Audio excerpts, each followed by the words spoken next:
This week I'm making a 1940s inspired blouse, and it will be to coordinate with a skirt that I made recently, a pleated button front skirt.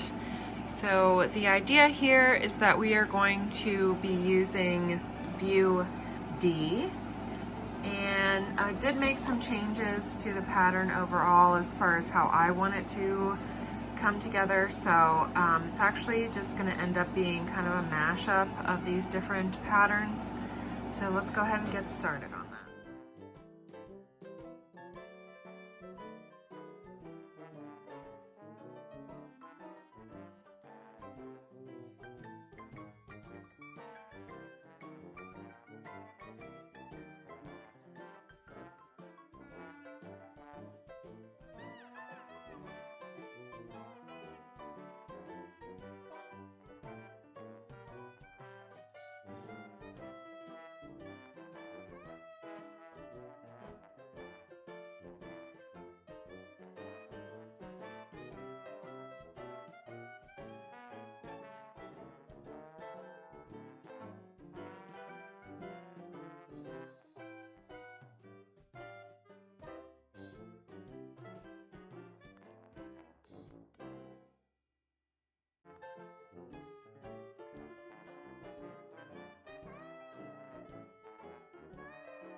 What I did to fit the next piece, this is the front.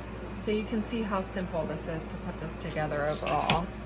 Now, if this weren't a contrasting top, then you would just simply lay the two right sides together. This would flip onto the inside. You would have this opening here, and then, no problem. But because this is a contrasting piece, I had to do a little bit more to figure this out. So, and it's a little convenient that this front piece here has got the seam down the front, because then that helps me out, because I don't have to cut through my regular fabric. So I took my pattern piece and first transferred these markings from the original pattern piece, so I know this is how far down the V is supposed to go. Just put it onto the front and pressed the opening, pressed where the opening should be, and then just cut down that opening there. I cut down the press line from my iron, and then just did the same thing underneath. So now what I want to do, now that I've done this makes a little bit more sense to me. So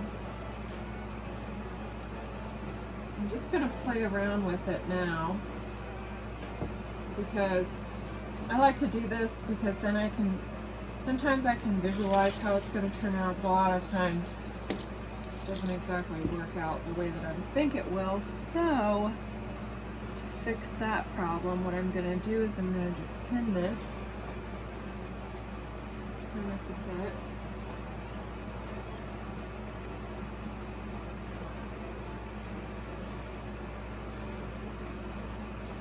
And I'm going to go ahead and turn it to the inside so I can see. Okay, so that's not going to work.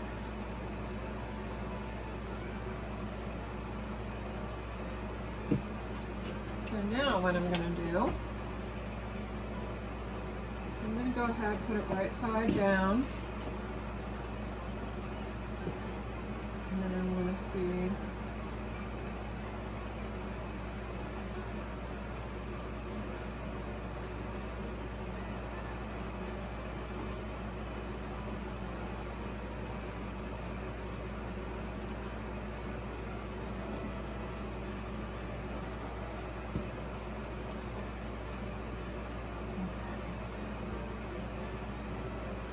Alright, so now you see how I need for this to look. And then when I turn that out, that's what you'll see. So that's what I have to do.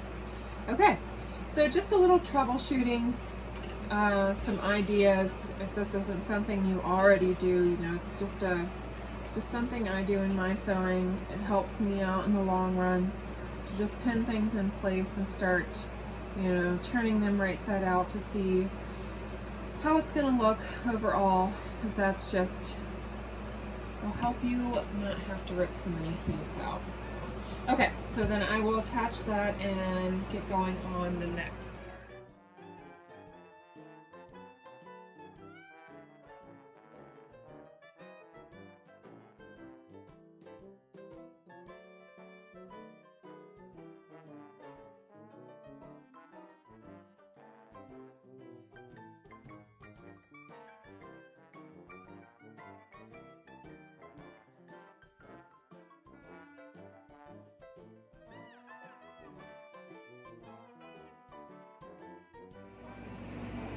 I'm going to start at the point of my V so that when I do my back tack, there's going to be some good reinforcement here, because then this will be where I finish the stitching, and it'll be, so basically what I'm trying to say is it'll be doubly reinforced.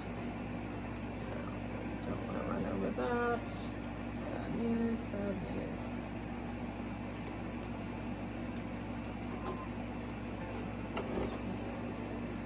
Okay, so because this has got a seam down the front, it's, you know, it's a curse and a blessing, because the blessing is that I don't have to worry about cutting into fabric. It was already cut, which, I mean, I guess you could say it doesn't matter, but now I don't want it to get bulky right there. So I just have to make sure that it's laying flat, and I would say do the same, but unless you are doing what I'm doing, which is using up what you've got, then it's not going to be a problem.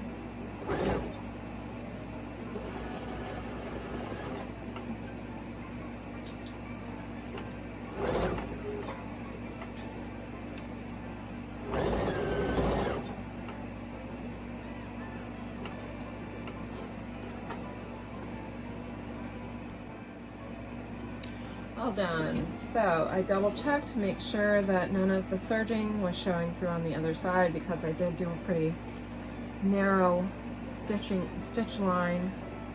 And now I'm going to clip my corners. I'm going to turn this right side out and press it down.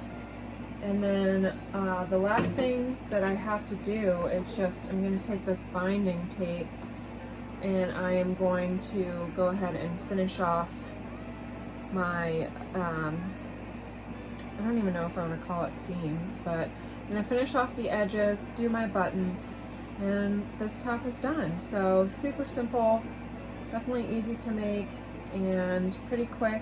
You know, the only thing that makes it take a little bit longer is filming, but that's okay. So I'd say if you were just working on this and not actually trying to turn stuff out and talk at the same time, you could probably get this done in about an hour, hour and a half, so not bad.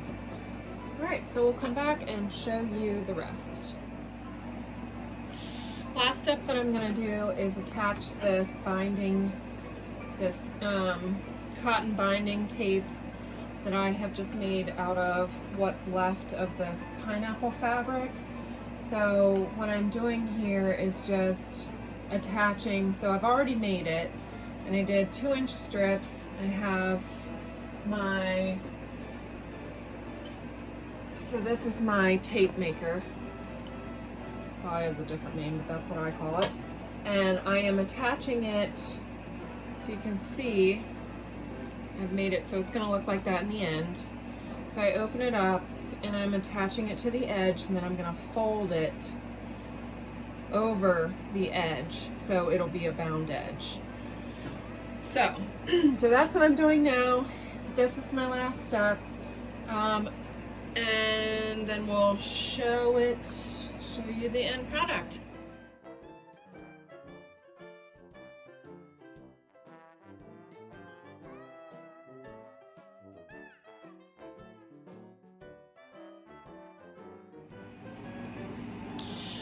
I have gone all the way around the top with this binding tape, and now I have come to the end and I have a little bit extra, so I just want to show you how I'm going to finish this off.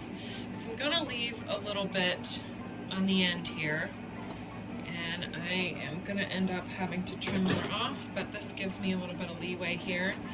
So the idea is that this is going to fold over, and we're going to follow along.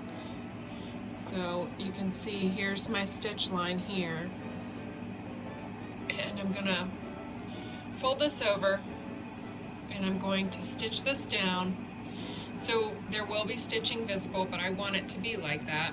Now if I didn't want it to be like that, you know, I would end up having to hand stitch this down. At least that's what I would do. But I want it to be visible because I like being able to see that stitching. It's just an added detail in my opinion. So I'm going to do that, and then when I get around to these corners, you can see that I have turned the corner a little bit here. So you can see that. So then what I'm going to do is I am going to, just for the sake of showing, put this on the camera, pin this. Okay, so here's the right side. All right. Now I want my corner to turn this other way. Okay. So I'm going to take this corner because I've basically rounded the corner and allowed for a little extra. And I am going to just take these tweezers, if you have tweezers like this. These came with, I got a pair with my serger and also a pair with my cover stitch machine. They are so useful for stuff like this. If you don't have them, then just get, if you have a point turner, that would work too. Okay, so now I'm just manipulating this fabric up into the corner here. I'm gonna make this as crisp as I possibly can. To pay attention to what I'm doing.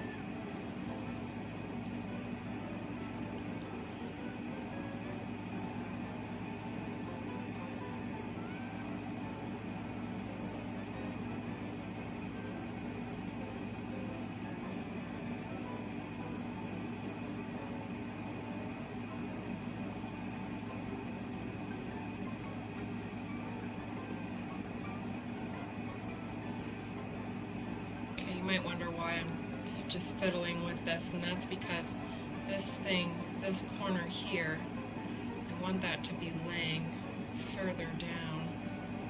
Alright, so this is what I'm going for here. Now I'm going to put a pin here so that holds that spot, but I'm going to have to do the same thing on the other side, otherwise this is going to have a little bit of bulk in it.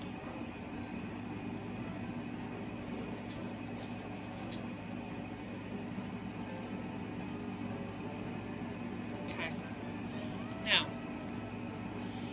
if I wanted a crisper corner, I would have cut this off and I would have redone it. But I'm happy with this. So that's how I'm turning the corner on the other, so I have 2 more. Now, to finish this off, I'm going to, this is underneath. Okay, so I'm gonna have that covered up by my finishing piece. So I've got a pin here. This is my starting point.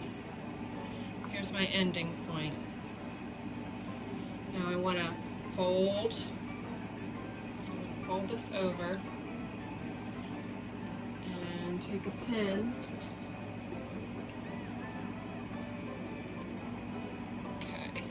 Now, this I'm going to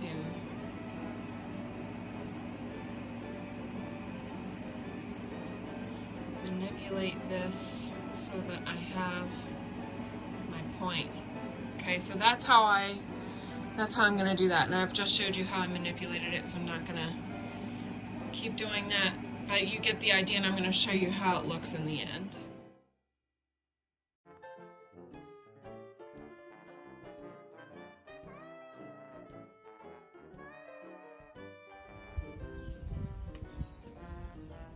Just got to see my lovely outdoor take of this finished top because of course it had to rain today when I was planning on finishing up this video. So sorry about that, but you got to see what the completed top and overall outfit looks like. So here's my take on this pattern.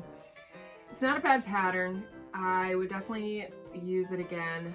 The comment that I got, I posted a picture of my progress on Instagram, and I had one comment about how it was a great pattern, that this person had added fabric to the back, and that is a wonderful suggestion. When there's a reason why it's not completely finished the way that it is supposed to.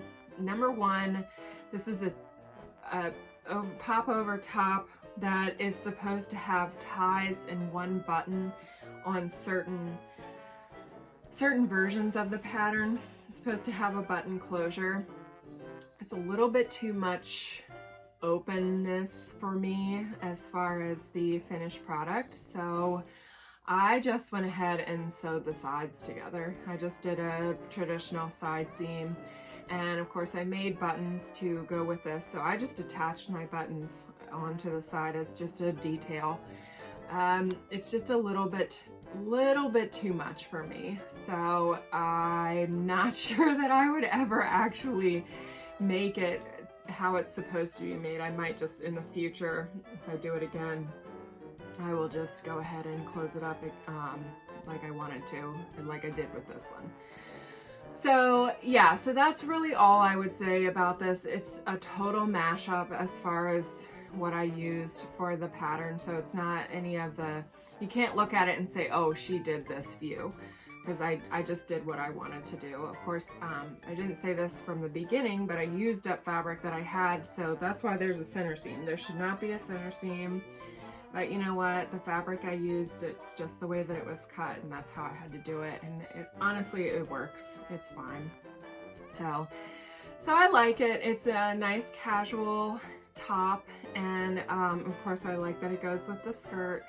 I think it kind of gives that a little bit of a 1940s high school sweetheart look to it, which isn't bad. It's not a bad thing, but yeah. So those are my my thoughts on the finished product. And yes, I would make it again, and yes, I would add fabric to it. And I think that, you know, it's a good little quick project, something you could do probably in an hour and a half. So not too bad. So all right, that is it for this week. Thank you for watching, and I will see you next week.